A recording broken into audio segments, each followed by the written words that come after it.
And welcome to another Thursday. Happy Thursday, everybody. Thanks for showing up if you didn't show up. And if you're watching the replay, thanks for showing up for the replay at least. I'm still getting straightened out here. It's Thursday. It's 2 o'clock. I know it's an early one, but hey, baseball comes first. It's always strange that usually baseball gets delayed for the weather, but where I'm getting delayed for baseball. So here we go. We're going to do it early Thursday night starting time with me, Dagon, and my trusty pal, Will. How you doing, Will? Oh, I'm doing great, Dagon. How are you doing? You're looking kind of snazzy there. You lost some fur, did you? Oh, I did lost some fur. I've been doing a lot of not remodeling around the house, but just cleaning it up and getting things straightened up. I'm sooner or later, I know I keep on saying, but I'm going to get my shelves cleaned up, too. I got to stop playing with them so much. Oh, Dagon, that's so funny. Sometimes I don't think he plays with us enough, But it doesn't matter. I'm paid anyway. Oh, ha, ha, ha. There, Nick Rack. I know you're paid anyway. But that's not what we're here for. We're here for to get that safety brief out of the way. So let's get that out of the way. Oh, no, not another safety brief. Oh, my gosh. Safety briefs all the time. He always does one. Why do we always have to do them there, Nick Rack? Oh, it's because us little troopers always get in trouble. That's right. You little troopers do always get in trouble. So I will just let you know who I was. My name is Dagon. I served in the United States military. I had the honor of serving with 1st Group Special Forces. I was a cook in the unit, and I jumped out of airplanes every holiday, around the holidays or so, and every long weekend. We always do a safety brief. Even on regular weekends, we would do a safety brief. It's just a kind of a hip pocket, just kind of little brief, and just to remind guys to do the right thing out there and stuff like that. So that's kind of where I always do. I kind of like to carry on that tradition. So what do you think of that, Nick Rack? I know it. It's so annoying. He does it every week. I know it's because you guys need to be reminded. So here we go. Once again, I'm Sergeant Curtis. I was a military sergeant, and I'm here to give the safety brief this week. So if you're out there swimming, make sure you're swimming with Buddy. If you're out there, if it's raining, make sure you're not standing on trees because of lightning. If you're going out drinking, make sure you got a ride. If you are that designated driver, you're not eating anything, smoking anything, drinking anything, or licking anything. You're not doing anything you're not supposed to do out there because you're there to get those people from point A to point B and maybe point C and all the way back again, and take pictures on your way, make fun of them a little bit, but make sure everybody's safe out there. If you are going out there, make sure you have some extra money stashed on you in your boot or in your hat or something like that, so the way someone get lost, you got a way back. If you see something out there, say something. You don't have to get involved, but just holler out. Just make sure everybody's okay. You don't have to get involved in things quite where, but there's no reason not to point out that everybody's a human being. So just do that for everybody out there. Just be your own hero, because you don't know, maybe someday you're gonna be here with somebody else. You just come back to us. We all need you back. Call out if you need some help. My DMs are open. You can always find me on Dagon at 238 on the Twitters, or just Dagon here. Just reach out to me if you have something going on. I'll talk to you about it, but I'm not no professional by no means, but I'll help you get through it, and I'm going to make sure that you call somebody or something that you're all right, because we need to be that light out there for folks. So that's that. I just kind of tell you the format of the show, just like if you're just catching in now or if you're watching the replay. I do a safety briefing, and then I usually talk some military stuff and kind of a central theme, and then I go to sharing some stuff, and then we kind of wrap it up from there. So it depends how if anybody shows up. It depends how fast it is. It's all right either way. So like I said, I'm going to drink water here. Nick Rack, what have you been up to? I don't know. They're going. I've been busy lately. Yeah, but those darn Jedi. Well, that's kind of what we're talking about this week. Well, what do you mean? Yeah, you've been bringing up the Jedi quite often, because the idea of the Jedi, stealing your speeder bikes and stuff. We're going to talk about some stuff that kind of hooks to that. What really? We're going to talk about me? Yes, I know what that's about. No, we're going to be in general terms. So I've been tasked with a friend of mine to talk about radical acceptance. I need to do some more research on it so the next couple of videos will be about radical acceptance. Once again, I'm not a professional. These are just kind of things and ideas that I'm learning. So I thought maybe we want to learn too. What do you think there, Nick? Right? You want to learn some stuff? I don't know. I don't know if the Empire will let me do that. Well, your dad would let you do that. You know why your dad would let you do that? Why is that, Dagon? Why does my dad let me do that? Did he always remind me? Oh, his dad, you have to understand, Nick Rat is the ill-gotten son of Grand Moff Tarkin. Because remember, I guess apparently clones don't have to be all from Jango Fett because Jango Fett's the big daddy. So I'm gonna just as a foreshadowing of the show out coming up. So, but anyway, what do you think? Oh, it's always Jango Fett with you. Jango Fett this, Jango Fett that. Turk is pretty cool too. I know but I haven't got him yet. But I have some other stuff coming in. You guys freaks out. But anyway, what we're gonna do, we're talking about radical acceptance. So there's kind of two halves of your brain, from my understanding. There's an emotional half and there's a rational half. And sometimes when those one half gets more extreme than the other, you can't really you don't understand stuff. So especially if you're dealing with guilt situations or shame or any of those things that you think are out of your control. Oh, it sure was out of my control. Those Jedi stealing my speeder. Like, oh, I'm so mad. Yeah, hey, that's what we're talking about. So, like I said, what you have to do is you have to radically accept what happened. So for me, with the pain that I kind of live with, I have to radically accept that it wasn't my fault. It never would be my fault. And I did everything I was supposed to do. So that's radically accepting it. It's like radically. Another example, a little less heavy example, would be if it was raining outside and you're so bummed out because you can't go raining and you can't do whatever you want to do outside. Well, you have to radically accept that rain. Either you get ready for that rain and you put on your gear and you get out there and go train, because if it's not raining, you're not training, kind of thing. Or you just do something else and you radically accept that that's what's happened. That's what you do. You don't have to have any more feelings about it either way. You radically accept the situation. So what do you think about that, Nick Rack? You think you can do that? Oh, that takes a lot of practice. What are you talking about? Two halves of the brain and all that craziness? What do you mean? Radically accept? So I can just accept that Jedi didn't steal, that took my bagger, that didn't steal my baggers? No. You have to accept that it happened. That's a part of acceptance. Is the realization something happened, but you have to radically accept that it happens. Oh, so you don't think Vader's going to take my head off? Well, Vader's dead and gone, remember, because Luke killed him. Oh, yeah, that's right. Those Jedi always get it in the end. They do get it in the end. Even a lady steals their name. Oh, don't get me started on that. No, we don't want to go down that road, Nick Rack. This is not all about that. So that's just said. That's kind of the theme, radical acceptance. And I hope you guys kind of got something out of that. Because I'm getting something out of that. Once I learn some more stuff, I'll kind of relay more information to you.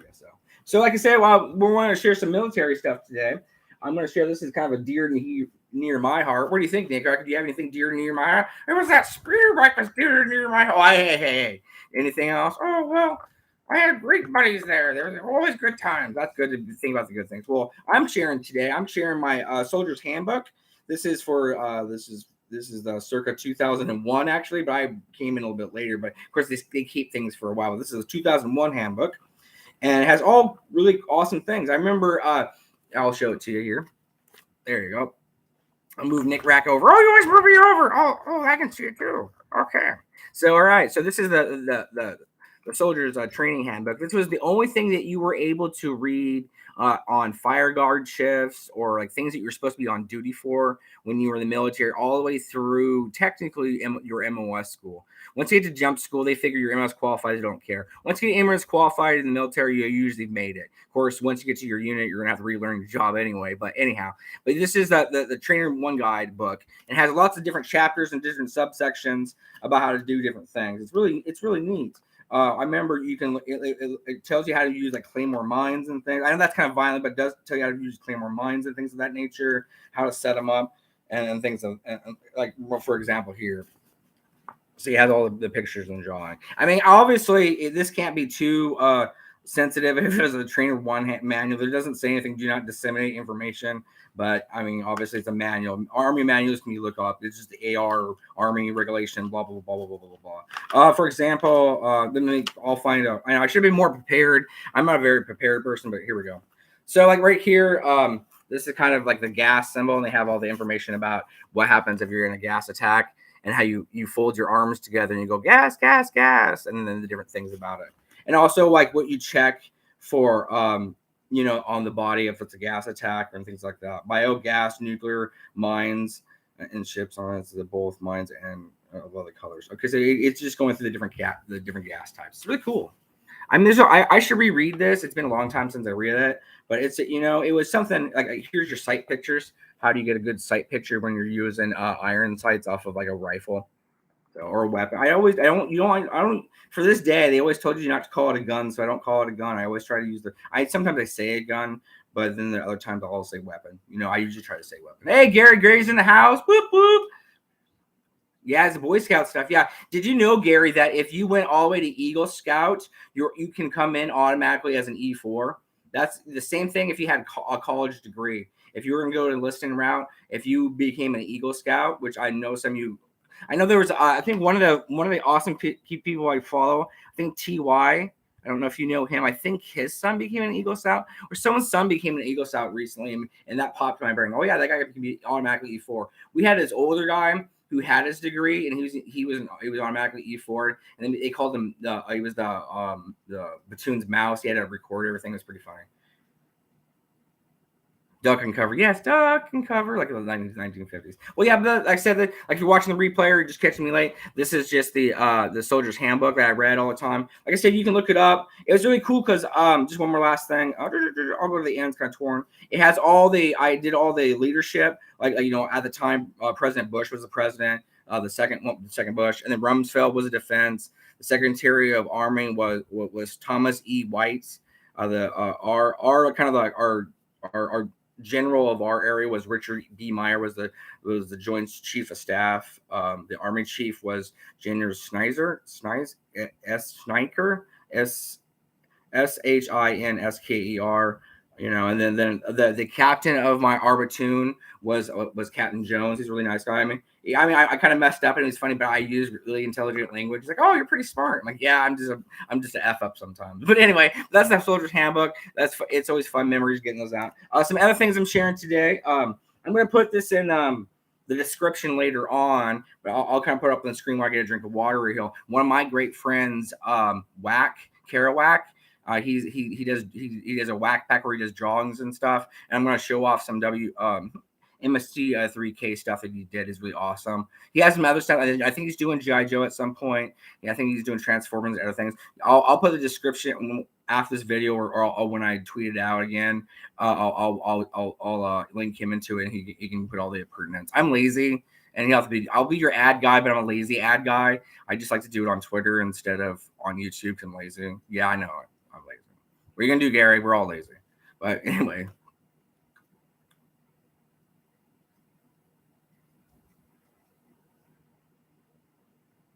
Yeah, that's cool. Oh, you were an Eagle Scout? That's cool.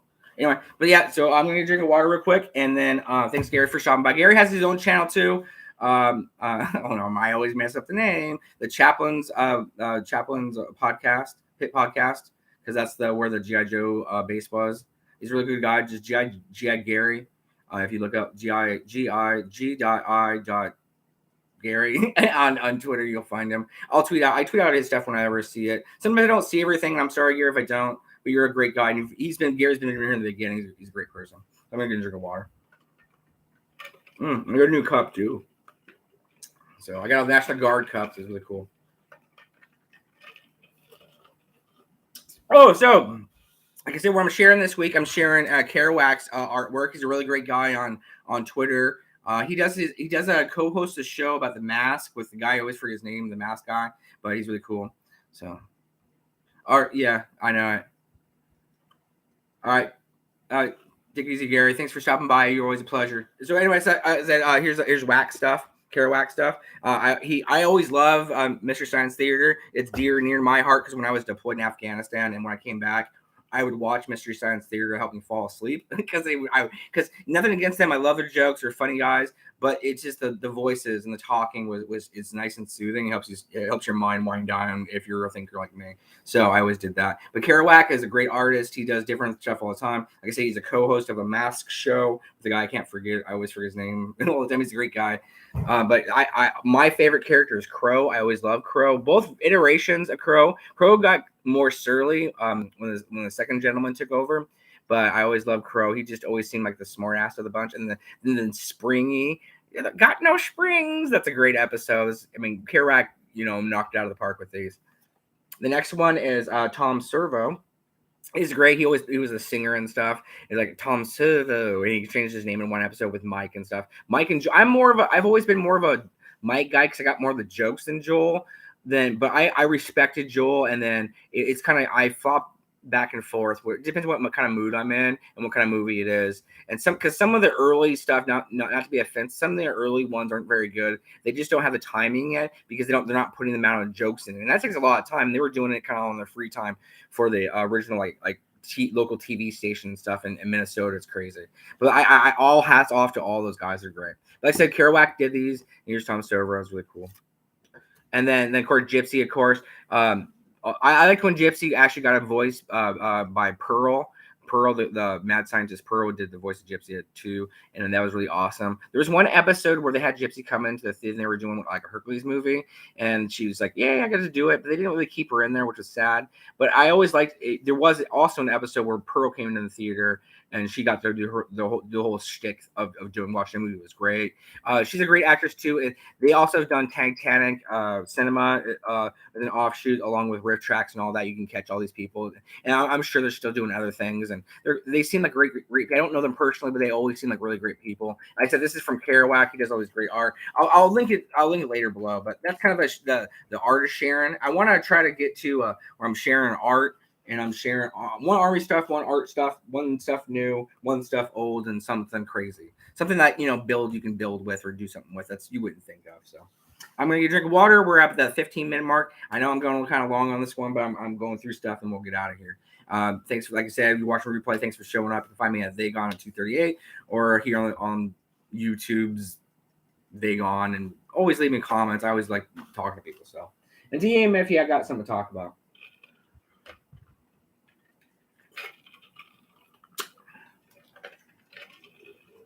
So, I am going to talk about this week G.I. Joe. G.I. Joe was. There you go. And I thought you were upset because they're not making any paratroopers. That's true, but it doesn't mean I can't buy old ones or appreciate the ones I already got.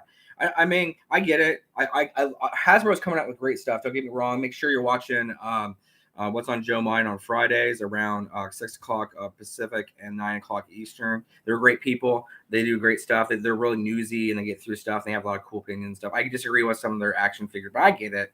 I get their why they have their opinions and their about like grunt and stuff. But I have a different view of things. So I'm crazy. But yeah, make sure you're hitting their show up. They're really great people. But I was talking about. I was looking at my shelf. I was like, oh, I'll talk about Flash. Flash is a really great character. You always see him in the beginning of the intro of GI Joe, and you always saw, and he kind of reminds me of that Ripcord. Because remember Ripcord when everybody's standing there going, "Yo, Joe!" Ripcord comes in the parachute. All you see is kind of the parachute and him coming in. I want to get a freeze frame where if he actually drew him in or not, or they just put the parachute in there. It's kind of funny. But anyway, I'm sharing Flash today. Flash is a really great character. I bought this one for a song. I mean, this was like probably 3 years ago. It was betting because I don't do a lot of auctions. I only do auctions if I'm the only one betting because I want to get a bargain because I'm that guy. And if you put your shipping up, I understand you're putting your shipping up. Whatever, that's the price I'm going to pay. But if I'm betting, if I'm the only better, then I'm going to bet. If I'm not the only better, I'm out. So, but anyway, I got him for like under, I want to say under $15. It was like 3 years ago, but it was crazy. I was excited for it, and the shipping wasn't free actually. So I got him real cheap. Anyway, I got the whole Flash here. He's pretty awesome. You can tell by these Flashes the red pleated kind of armor. People kind of say, "Oh, what kind of armor it is?" But you have to understand, back in the '80s, they didn't. Kevlar and things of that nature were just coming out, so it's gonna be more of a how you say they would think of it as more of a cloth, more of what's the name of it, like the more Vietnam, like use heavy sandbag armor rather than actually Kevlar. So think of it that way. If they were thinking that these futuristic people are going to have padding and stuff because of all the lasers and stuff. They don't know what they were going to do with it. I mean, it's new technology to them. You have to look at this through 1980s eyes rather than 2020 eyes, I guess. Hey, thanks for showing up. Hey, Vern. Hey, Vern has a great channel too. He does great things with a lot of Star Wars things. He probably does some GI Joe. I would really liked him if he hasn't yet. He should get onto Hooded Cobra Commander's Cobra Convergence, where a lot of the big hitting GI Joe creators or whoever wants to get onto it. It's too late to get actually a scheduled day, but he does. If you reach out to him, I bet you. I don't know if you know him or not, but he's a really great guy. Anyway, but Vern's great. So I don't know who Charlie is. Hey man, I'm sorry, I don't know who you are, but hey, thanks for coming. But anyway, so this is Flash. Like I said, I have he has his backpack, his laser backpack there, like there, and then he has his laser. That's a pretty cool toy for 1982. He's one of the original 13. And like I said, I got him for a song. I got him for less than like $15. I know it was less than $15 at the time. It's crazy. You can't get that for now. You would, I mean, it's crazy. But I was very excited to get this guy. You can find him, man. The deals are out there still. You just gotta be patient and let things come to you. You know, I always preach that. I mean, don't fall in love with the chase so much that you spend anything for it. Fall in love with what finds you. I find crazy things all the time that are just simple things. So enjoy the simple. You know, that's all I'm asking for. It's just like with any like shows or movies or anything like that. Yeah. It might not be your cup of tea, but if someone enjoys it, let them enjoy it. Let it go. You know, find something that you like about it. Like in the Army, we always said on any after action review, we would say 3 good things about it and 3 bad things about it. What 3 good things that was very successful in the whatever you did, and 3 bad things that you did, or you know, however order you wanted to, and that's helpful. So you know, but yeah. Anyway, but that's Flash. He's a really cool figure. I like him. Like I said, I'm not much of a reviewer. I'm not gonna go, oh, this is from this today. I just kind of look at it and kind of tell you what I think about it and move on. So I'm gonna get a drink water real here, and then we are gonna share all my Star Wars stuff from Father's Day is coming in probably tomorrow or later on today. But I have a lot of cool stuff coming in, Vern. I'm buying just so that you guys know, I'm buying Black Major 6-inch figures that are loose because I don't care about the boxes because I'm gonna take them out of the boxes anyway. So I got a DJ figure for like $10.50. That's with shipping. It was $10.50 with shipping, and my state doesn't have sales tax, so I don't pay a sales tax. So I'm getting a 6-inch Black Major figure for under $11. That's crazy. I got a Jango Fett coming in. If the guy said he just responded, just saw that I bought it. I don't understand. You put a auction on there, you know when you're auctioning. But anyway, I'm not mad at him. Anyway, but I got a Jango Fett that's loose, but with all of his pieces coming in too, and I'm pretty pumped about that because I love Jango Fett. Everybody's into Boba Fett, and I get it. But because he's Boba's, you know, especially when Boba Fett was unknown, I think the shows kind of take away some of the mystery of him a little bit. But you know, I get it. So, but I love Jango Fett because he's the grandfather, he's the father of all the clones. Because to me, if you want to say the all that stuff is about the Jedi, I think it's about the clones because the clones are me and you. We're the peasant rebels or the shopkeeper that sits there and watches these Jedi cut each other up, or with the Sith and stuff. You know, you don't have to be a hero. You don't have to have special powers. Okay. A hero does the thing that's right. Essentially, you do things because you have to do them because they need to be done. That's a hero to me. You know, whatever that leads you or where you go with that, that's where it goes to. But you stay on that light and you give light to people, and that's a hero. So that's it. Oh, okay. Yeah, I'm sorry if you're on Twitter. I'm sorry, but I don't remember nothing about nobody. I'm crazy. So anyhow, that's like I said. That's kind of my feelings about shows. My feelings about Jango Fett kind of get you there. But I'm gonna get a drink of water real quick, and we're gonna move on. I gotta wrap this up. We're on 22 minutes. I try to only go 30. So I picked up today because it's baseball season, and I was picking up us. We ran out of lunch meat because we've been eating a lot of lunch meat and stuff because of a lot of baseball games and stuff. And so I ran out, and then I ran by Fred Meyers. Fred Meyers is a local store that we have. It's kind of like a Walmart, but it's more of a Northwest. I think Kroger Foods is in Washington. Is its own. It's kind of like Fred Meyers E. You know. Anyway, so they have it's like Target, but they have different things. They have like kind of the odd thing that doesn't kind of how Walmart, not exclusive, but it's just weird. It's not really exclusive. It's just get an odd thing. So I picked up today for $4.99, no tax in my state. I understand you. I picked up the Vulture Droid from episode 3. I think it's from episode 3. That's where I'm thinking it's from. It's another model ship. I love this little model ship. It was $5. My wife, I shouldn't have got it because my wife was right. I have too much crap. But I bought it for $5. I don't think they're really making these anymore. They're going to the bigger sizes. That's running at $15 at Fred Meyers. At least it's probably cheaper somewhere else, but they're too big. And I'm not that big into the Mandalorian ship. I think the Mandalorian ship just looks like a fat cargo ship. It's a fat cargo ship, and it's just like, okay, that's nice. It doesn't have that sleek edge that I'm going to say the Slave One has, because the Slave One is just like, yeah, I'm going to put you in carbon. There's no amenities for you, son. You know what I'm saying? Where the like I said, maybe it's for they do for the more of the scenes and stuff. I get it, but it reminds me of the Star Trek little shuttle ships, but it has extra girth with extra like wings and stuff. But maybe I'm wrong. Anyway, but yeah, so I get this little droid ship. If I was a kid and I saw this, I had no idea about like what Star Wars was, or I hadn't seen the movies yet, I would think it was just a little spaceship. I would think it would be like a little attack ship, kind of like a Vader's attack ship looks like.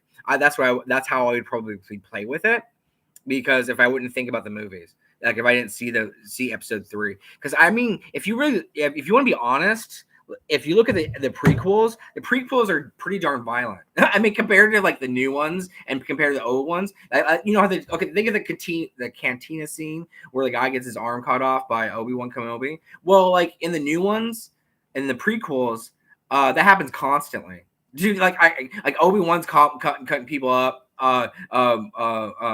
Skywalker's cutting people over. Skywalker took off Count Dooku's head, for Pete's sake. Mace Windu took off Jango Fett's head. I mean, this is in the same movie. That's crazy. I mean, yeah. You talk about prequels being, you want to talk about a brutal Star Wars. It's the prequels. I mean, maybe I'm wrong. Leave me some comments down in the replay or in the chat or on Twitter or something like that. I want to know, but I think I'm right. I think the prequels are just brutal. I mean, they just are. I mean, anyway. So yeah, I got this little Vulcan ship. It's really cool. I need to play with these. I think what I'm gonna do, I'm gonna play with them, but I'm gonna record it, and then I'll edit it where it's upside down, and then I'll that way I can edit my hand out. So I can just say, look, they're on a planet that's upside down. Because that way I can use a little stick. Because they come with those little stick stands that you can hold. So if I hold the ship upside down, I'm recording with the other hand like this. Beep. I'm recording with this hand. Even my hand gets in the shot, I can edit it out. And it'll just be upside down. Or I can figure out some other stick system. But I think that would be real smart. But I don't know. It's Star Wars, so you can have an upside down planet if you want. It's yours. I bought it. Just like I have a biker trooper that's the ill-gotten son of Grand Moff Tarkin named Will. What are you talking about me? Oh, hurry up and get done. We're at 26 minutes. Oh, 4 minutes left. Oh. All right, yeah. So I saw Star Wars. I showed Zap. I did Carrie Wax art. Once again, I'll give all the pertinence later on because I'm lazy. And then Carrie's a really great guy. And then the army stuff. So what I was also sharing today is little props. When a lot of the great photographers and do like Mate Mylar, Mr. Vegas, you know, a lot of the action figure kind of guys, you know, those kind of people and stuff like that. They use a lot of props in their with their figures, you know. So when I've been stealing my daughter's, not stealing, but I've been borrowing her doll set. So one of the things I borrowed was I matched up with Will here was a toilet from her doll set, and so I thought it was very comical to say something poetic and then have a biker trooper sitting on it, and I had him peeing the other way too. It was pretty fun. So like it's pretty good working toilet too. So he has both bowls. See, you gotta put that lid up so you don't pee on the seat. Anyway, I thought that was funny. Another one I enjoyed a lot. I'll use Flash here as kind of size comparison. Is this little piano? She had this little dollhouse piano, and I used one of my Crazy Legs Night Force Crazy. You've seen the pictures of him backwards. Kind of looks like he's playing the piano because it's a pretty good size. One of the great ones I did was using Baroness and having her lay on it like she's a lounge singer. I got a great kick on using that. So that's all the sharing I'm going to do this week. Went through everything. I hope you guys have a great weekend. Remember, be safe out there. We need you back. You know, stay safe. If you can't, keep careful because you can't always be safe. You know what I'm talking about out there. We need you back. Reach out if you need somebody, need help or anything like that. And we'll see you next time. And like as always, come back. You're always worth it. Be your hero. Be your own hero because you don't know you're gonna be someone else's hero to somebody else. And you can be a hero. It's easy. You just got to live. We got 2 ears to listen. And, we got 2 eyes to see, and, we got 1 heart to feel, so, or whatever. So we'll see you next time, and take it easy, and have a great weekend. Bye. Ding.